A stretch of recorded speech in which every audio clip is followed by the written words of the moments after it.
Hi everybody, I'm Natasha Lester. I'm here to talk about the Paris Secret today. As many of you know, the book tour and all my events for the Paris Secret have been cancelled because of the terrible situation that's happening in the world right now. So I thought, well, I can still bring my author talk to you that I would have done at all of those different events.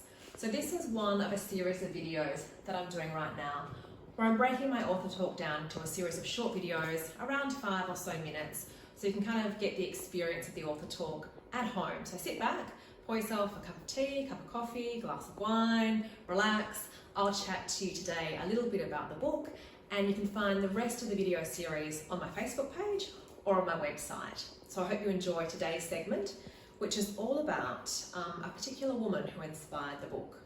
I wonder if I was to ask most of you whether you'd heard of a man called Christian Dior. I expect that most of you would put up your hands and say, yep, I've heard of Christian Dior.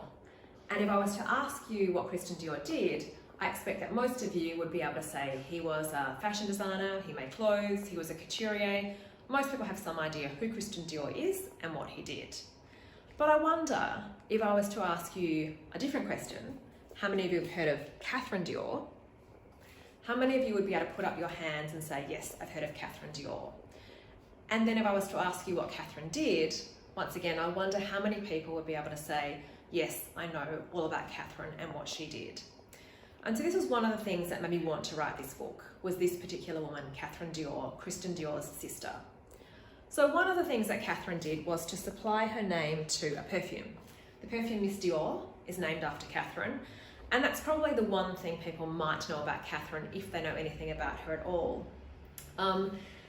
One day in 1947, Christian had created this perfume, and neither he nor any of his counterparts knew what to call it. And they were having a meeting discussing what the name of this perfume should be. And as they were having that conversation, Catherine walked into the room, and one of the people at the table around Christian said, here's Miss Dior. And instantly Christian said, that's what we're going to call this perfume. He knew that he wanted to honour his sister in some way. And so this perfume, made in 1947, which still many, many people buy today, is one of the ways in which Catherine Dior is still honoured in the world today. But there's a lot more to Catherine than just a beautiful bottle of pink perfume. I first heard about Catherine Dior in Anne Seber's wonderful book, Les Parisiennes, How the Women of Paris Lived, Loved and Died in the 1940s. In this book, it became very clear to me that Catherine worked with the French resistance during the Second World War, and that she was captured by the Nazis for her work with the resistance. She was deported to Ravensbrück concentration camp, a concentration camp just for women, and she emerged from that camp at the end of the war barely alive, suffering from dysentery and pneumonia, riddled with lice, and weighing much less than she did when she had been sent to the camp. Catherine's work with the resistance was so courageous and so important that after the war, Catherine was awarded a Croix de Guerre and the Légion d'honneur by the French, and the King's Medal for Courage in the Cause of Freedom by the British. So here was a woman who did some incredibly important work during the war, work that was awarded after the war, who suffered dreadfully for the work that she did by being sent to a concentration camp for months. And the terrible injustice of what and who the world remembers struck me immediately when I first read about Catherine. You know, most people have asked to name a couturier would name Christian Dior, but then there's his sister Catherine, who to me is the true heroine, who fought for freedom for her country and who almost lost her life at that struggle, and she's the one that's been forgotten. I wanted desperately to write about Catherine, to kind of resurrect her and to bring her to everybody's notice. So I embarked on a quest to find out more about her, and it was a quest that took me to Melbourne and to Paris and to Granville in France. But it was in some ways a bit of a fruitless quest. I uncovered very little concrete information about Catherine, and it made me realise how little there is about her out in the world. In Christian Dior's autobiography, Dior by Dior, he mentions Catherine maybe 4 or 5 times, and that's not because Christian didn't love her. It was because Catherine was very reticent about what happened to her during the war, and she spoke very little about it after that time.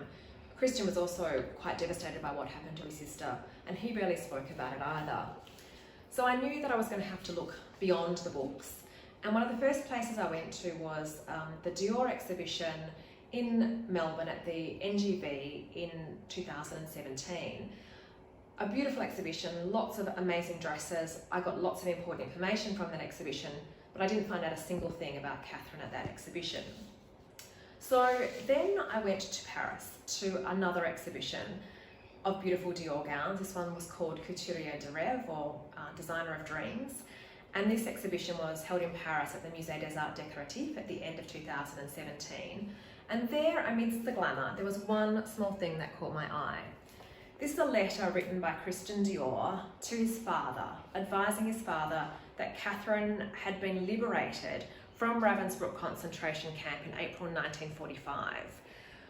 So here was one piece of concrete evidence about Catherine and what had happened to her, but all it told me was that she'd been liberated. So there was still this huge gap. What had happened to Catherine in the preceding years?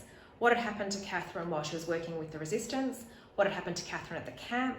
And what had happened to her in that critical period after she had escaped from the camp and returned to France?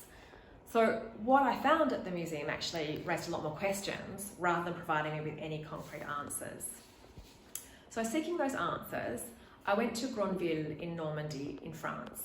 Villa-les-Rhumes is the ex-Dior family home in Granville. It's a beautiful pink house, sits perched atop a cliff there, and it's now a museum dedicated to the Diors. So I thought that this might be a place where I could find out a bit more about Catherine. I did see several photographs of Catherine in the house. This is one of Catherine as a young child. I read a little bit about her life in the house as a child. I saw her old bedroom in the house, and I saw the Dior family tree, and you can see there's a photo of Catherine at the end there. But there still remained this huge gap between the child Catherine, who I saw in the photographs at Villa-les-Rhumes, and the hero Catherine, this woman who against all odds left Ravensbrück with her life in 1945. That gap has not been extensively filled yet by any writer or any archive. There is thankfully a biography of Catherine scheduled for publication later in 2020, and I look forward to reading that. So in the meantime, because there was so little information around, I really had to use a lot of my imagination and possibly some fabrication to work Catherine into the Paris secret, because I desperately wanted to write about her and to make sure that people knew about this other, arguably more important Dior sibling. So I hope readers forgive the fact that I have had to create and invent aspects of her life and appreciate the intention, which was to bring Catherine Dior to life in the Paris secret. Thanks everyone. I will be back again next week with some more about the research and the story of the Paris secret.